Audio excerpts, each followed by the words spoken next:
nga dyan, uuwi na lang.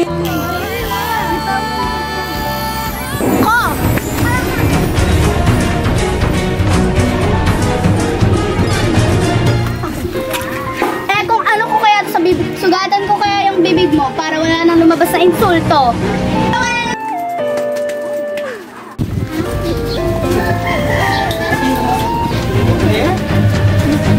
Hoy! Kayo ba yung electric fan? Pinalaki ka bang magnanakaw? Ano sa'yo?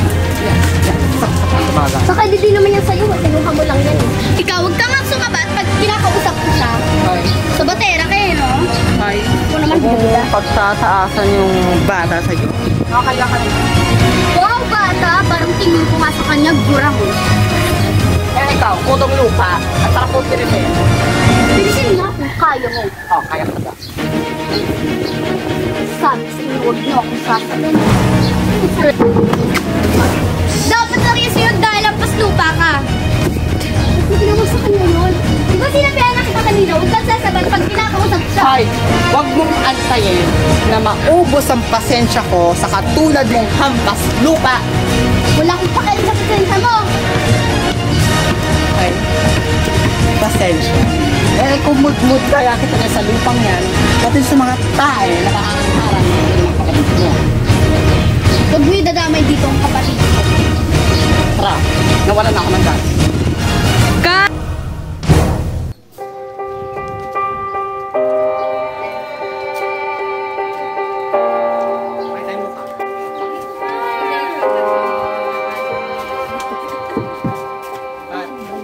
Ibalik ko?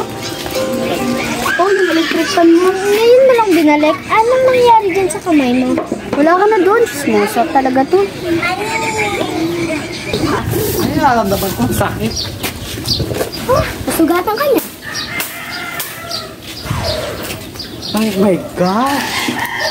Babaeng yun na nanunugat pa ng hayop.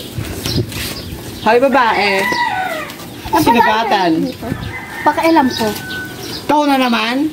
At ikaw na naman. Well, I then back to you. So, ba't nandito ka? Kakala, kailan mo? Masama bang dumaan dito? Go, then.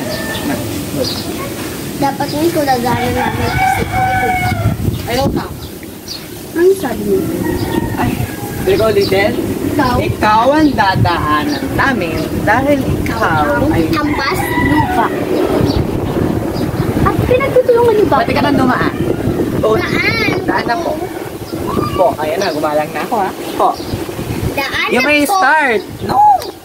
Di ba bibili ka? Daan ka na. Baka apakan mo kasi syempre ka ganun.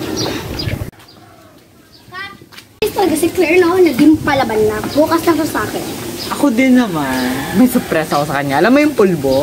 Nalalagyan ng unan. Pag ginano ka yan, tigang mapapahiya yan. Magkakaroon tayo ng clown na mukha naman. Ito nga, at isang hampas. Tatlo tayo. Si Jake, at ako, at ikaw. Laban. Susubukan mo pa akong talisunin? Katulad ng ate mong hampas lupa, dapat kayong matalisod sa langsanga na mukha naman lupa. Hampas lupa ka lang? Kung ating loob mo, magpapatayo. Huli nga sa'yo! Ay, hindi mo yung bata, oh. Nilalait ka na. Tignan mo naman ang isang lansangan sa lipunan. Tumawa kayo guys, tawa. Ano sabi mo ulit? Pakiulit na. Isang lansangan sa lipunan at walang kwenta. Walang respeto. Talaga, mawawala na ako. Respeto kapag galing wala lang. Hindi mo ako masasampal diwata. Din ang loob mong tawagin akong diba? Oo, kasi kamukha mo yung diwata parang hampas lupa. Alam ko diwata maganda eh. Parang mali naman yung sinasabi mo. Sa paningin mo lang naman, namukha ka talagang diwata. Pero parang sa totoo, yung naiisip ko, diwatang, parang makikita kong diwatang pipis. Cute. Ay, kasi naman sa'yo, isang putong lupa. Wala akong pake, sabihan mo ako ng ganyan. bagay, lupa ka naman talaga. Lupa na nga, puto ka. Kahit sabihan mo ko ng ganyan, hindi mo ako salamin. Kung ako sa'yo, kabarbalista lang para makita mo yung kaasiman ng ugali mo. Bakit ko naman nakikita? Oo nga pala, pag humarap ako sa salamin.